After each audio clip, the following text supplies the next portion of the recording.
আজকে চলে গিয়েছিলাম ক্যাফে শীতল হাওয়ায়। সেইখানে যাওয়ার মেন উদ্দেশ্য ছিল দৌড় উদ্যোক্তা সম্মেলনে অংশগ্রহণ করা। সর্বপ্রথমে আমি ধন্যবাদ দিতে চাই দৌড় ডেলিভারি সার্ভিসের ব্যবস্থাপনা পরিচালক ফয়সাল আহমেদ ভাইকে এরকম একটা সুন্দর উদ্যোগ নেওয়ার জন্য। আসলে ওনার এই সুন্দর পরিকল্পনার মাধ্যমে অনেক উদ্যোক্তারা একসাথে হতে পারছে এবং ওনাদের মনের কথা খুলে বলতে পারছে। এই সম্মেলনে প্রায় 200 শতাধিক উদ্যোক্তা অংশগ্রহণ করেছিল। আমাদের মনোহরদি তথা মনোহরদির বাহির থেকেও উদ্যোক্তারা এই সম্মেলনে অংশগ্রহণ করে। আসলে এই সম্মেলনে না গেলে আমি হয়তো জানতে পারতাম না আমাদের মনোহরদিতে এতজন মহিলা উদ্যোক্তা রয়েছে, যারা প্রতিদিনই অক্লান্ত পরিশ্রম করে যাচ্ছে সাফল্য অর্জন করার জন্য। এই সম্মেলনে আরো অংশগ্রহণ করেছিল আমাদের মনোহরদির অনেক কন্টেন্ট ক্রিয়েটর ভাইরা। তো এই সম্মেলনের মাধ্যমে সবার সাথে দেখা হলো এবং আরো অনেক নতুনদের সাথে পরিচিত হতে পারলাম, যা আমার কাছে সত্যি অনেক ভালো লাগছে।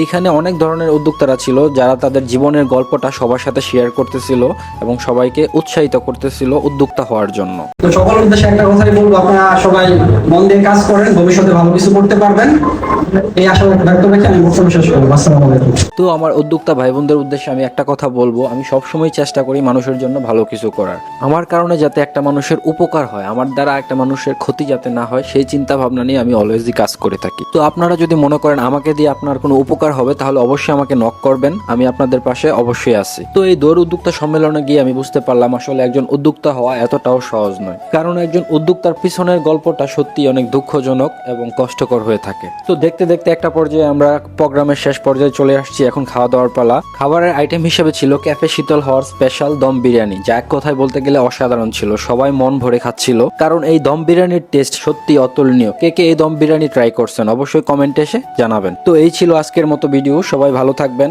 এবং আমার জন্য দোয়া করবেন। আর আমার ভিডিওটি যদি ভালো লেগে থাকে তাহলে অবশ্যই বেশি বেশি লাইক, কমেন্ট এবং শেয়ার করবেন।